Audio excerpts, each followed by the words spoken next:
नाशिक जिल्ह्यामध्ये वनविकास महामंडळाच्या कार्यक्षेत्रात प्रामुख्याने पेठ, त्र्यंबकेश्वर, सुरगाणा या तालुक्यात महाराष्ट्र व गुजरात राज्याच्या सीमालगत राखीव वनक्षेत्रात मौल्यवान खैर प्रजाती झाडांचे महामंडळाचे रोपवन आहेत। या क्षेत्रात कायम गुजरात राज्यातून अनेक वनतस्कर सामूहिक टोळ्याने खैर वृक्षतोड करून वाहतूक करताना आढळतात। या खैर तस्करांना आळा बसावा याकरिता वनविकास महामंडळाचे अधिकारी व कर्मचारी दिवस रात्र वन संरक्षणाचे काम करत आहेत।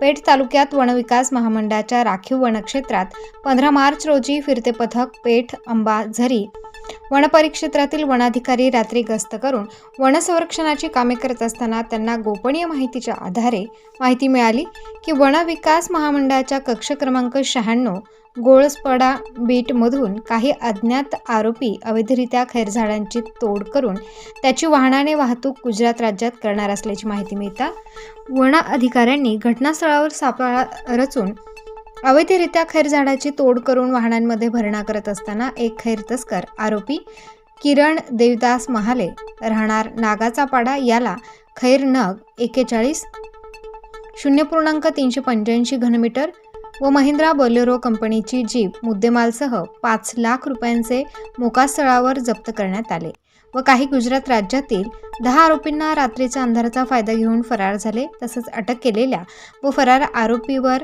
भारतीय वन अधिनियम 1927 कलम 26(1) ड EF 52(1) 41(1) नुसार वन गुन्हा नोंद करून चौकशी सुरू केली असता अटक केलेले आरोपी किरण देवदास महाले यांनी सोबत असलेले आरोपी विलास चावरा, ललित मुडा, दौलत चौधरी, गणेश जाधव, प्रभाकर चावरा,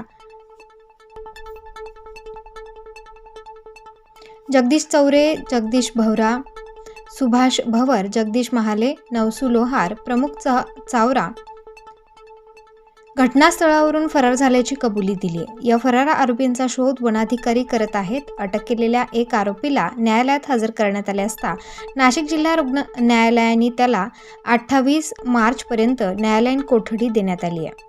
पेठ तालुक्यात झालेल्या या कारवाईमुळे महाराष्ट्र व गुजरात बॉर्डरवर खैर तस्करी करणारे मोठे जाळे उघड होण्याची शक्यता नाकारता येत नाही।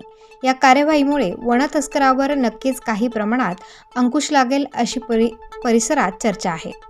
सदरची कार्यवाही नाशिक वन प्रकल्प विभागातील फिरते पथक पेठचे वनपरिक्षेत्र अधिकारी रमेश बलैया, बीडी शेवाळे, वनपाल HB Raut, CJ Chaure, NS Pawar, वनरक्षक नावेद सय्यद, मंगेश वाघ, AV Nikam, KV Rathod, GS Mhaske, SK Borse, M Vispute, DU Shingte, वाहन चालक DP बोंबले, पोलीस शिपाई देशमुख, गायकवाड आदी अधिकाऱ्यांनी व कर्मचाऱ्यांनी केली आहे। पुढील वनगुन्हे कामातील तपास नाशिक वन प्रकल्प विभागाचे विभागीय व्यवस्थापक धीरज परदेशी यांच्या मार्गदर्शनाखाली वनपरिक्षेत्र अधिकारी रमेश बलैया, बीडी शेवाळे, हिरमण राऊत आदी करत आहेत।